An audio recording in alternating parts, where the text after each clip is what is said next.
going to share my view on history so you understand where I come from. You see, I don't believe that this time is different than 1900 or 2000 years ago or something like that.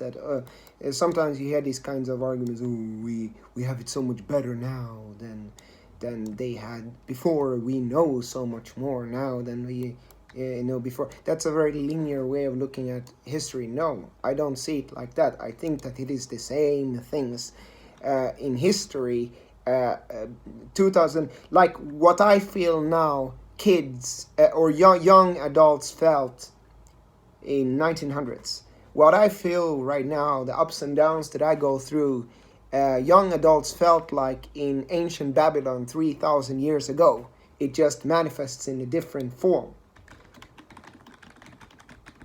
So this is how I view history. It's the same thing, it's just different manifestations over time. That's all. So therefore, saying that, that is how they did back then, and no, everything is so different. No, I don't think that things are different. I think that it is in exactly the same way. It just manifests in a different way because the forms change, but the essence doesn't. The forms change, but the essence doesn't. The forms change over time, but the essence doesn't.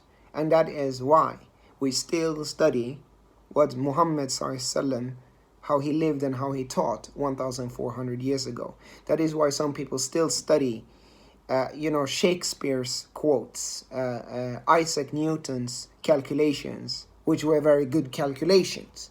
They were so good that we study them 400 years later.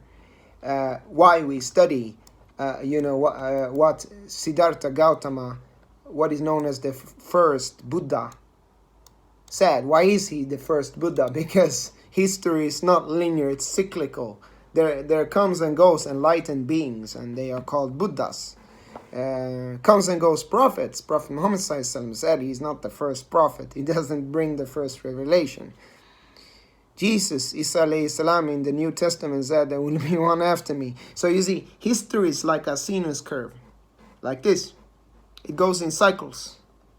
Expansion, contraction, joy, pain, difficulty, growth.